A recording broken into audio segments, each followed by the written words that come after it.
સુરત મહાનગરપાલિકાની city bus route number 207 ચોકથી વૈષ્ણોદેવી ટાઉનશીપને સુડા સંસ્કૃતિ આવાસ સુધી લંબાવવામાં આવ્યું હોય, જેનું ફ્લેગ ઓફ શનિવારે સવારે ધારાસભ્ય પુણેશભાઈ મોદી અને જાહેર પરિવહન સમિતિના ચેરમેન સોમનાથ મરાઠેના હસ્તે કરાયું હતું।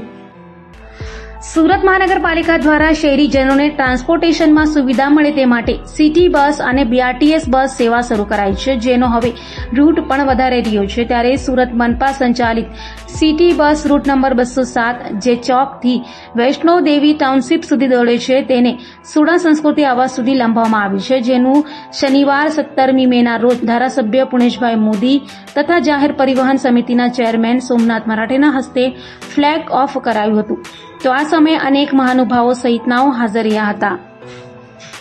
શહેરીજનોને સુરત મહાનગર જે રીતે વિકસિત થઈ રહ્યું છે, યાતાયાત માટે બુલેટ ટ્રેનની સુવિધા સરકાર ઝડપભેર પૂર્ણ કરી રહી છે। મેટ્રો ટ્રેન પણ ઝડપભેર કાર્યવાહી થઈ રહી છે। અનેક પ્રકારની ટ્રેનોમાં સુવિધા આપવામાં આવી રહી છે। ગુજરાતની બહાર જવું હોય તો यहाँ ડોમેસ્ટિક એરપોર્ટ હતું, હવે ઇન્ટરનેશનલ એરપોર્ટ પણ બની ગયું છે। દેશ અને દુનિયામાં જઈ શકાય એ કનેક્ટિવિટી સુરતને મળી છે એરપોર્ટના માધ્યમથી। સાથે સાથે જે ગુજરાત સરકારની બસ છે એમાં લગભગ દરરોજ 25 લાખ મુસાફરો મુસાફરી કરે છે। એ જ રીતે મહાનગરમાં પણ બીઆરટીએસ સિટી લિંક દ્વારા શહેરનો ચારે બાજુ જે વિકાસ છે એ વિકાસમાં લોકોને એના ફળ ચાખવા મળે।